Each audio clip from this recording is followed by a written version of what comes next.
another YA book review for you of Literally by Lucy Keating. And so this is the story of Annabelle, who discovers that during her fiction writing class her senior year, she discovers that her life is being written by an author named Lucy Keating.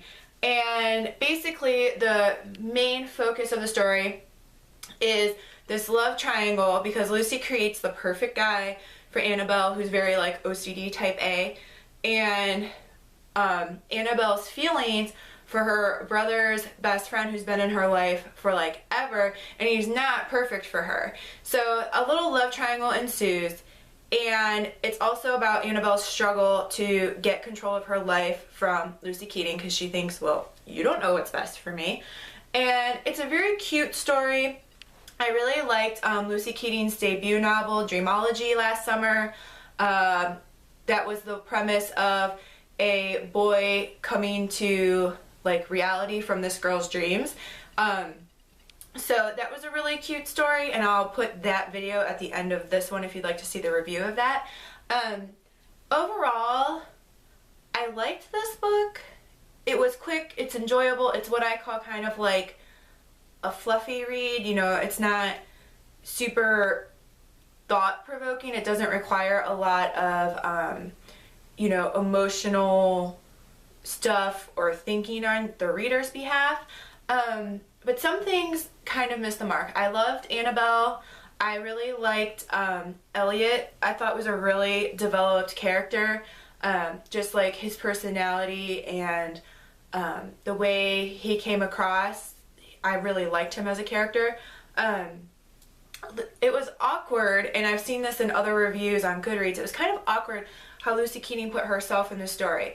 And I have two suggestions for how I think that may have been done better. One suggestion is that Lucy Keating didn't put herself as the author writing Annabelle's story, that she just completely fictionalized someone else. The second option would be if Lucy Keating had used herself, which I get it, it's very like meta because the book is by her, so then it's like you're thinking, like you're reading about the book that's being written kind of, so it's very like metacognitive kind of going on, and like that's pretty cool. But then I think she should have stuck true to her own life and her own accomplishments, because she kind of, you know, added some accolades to her life and some other things to her life. I mean, I really don't know like what is true in terms of personal life, but I feel like she should have gone one way or the other, because it's kind of just strange. She actually made herself not very likable, which is kind of strange. The other thing that bothered me about this book is I know that traditionally published books go through, you know, several different editors. There's proofreaders, there's copy editors, there's content editors, and there was actually a lot of like mistakes in this book. There was one point where, and sometimes I, you know, can like, if a book is being published fast, you know, like I've seen it happen in a book by Janet Ivanovich, and I've seen it happen other times, but for some reason it rubbed me the wrong way because there was a lot in this one. There was one where I think it was one of Annabelle's friends was talking, but then instead of saying that person's name, that character's name, they said Annabelle, but it wasn't Annabelle. So that's, I mean, that's kind of whatever, but there was a lot of words left out, like little words left out, or like a little word, you know, like a preposition or something was the wrong preposition, and little things like that. Like this book is only 250 pages. It's not super long.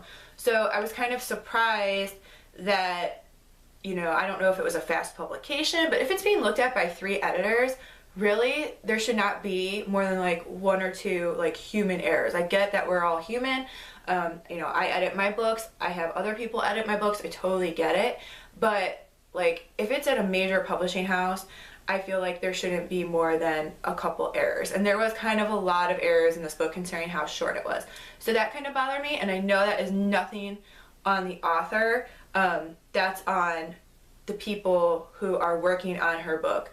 So the different editors and things like that at the publishing house or the editing agency or whatever the route is.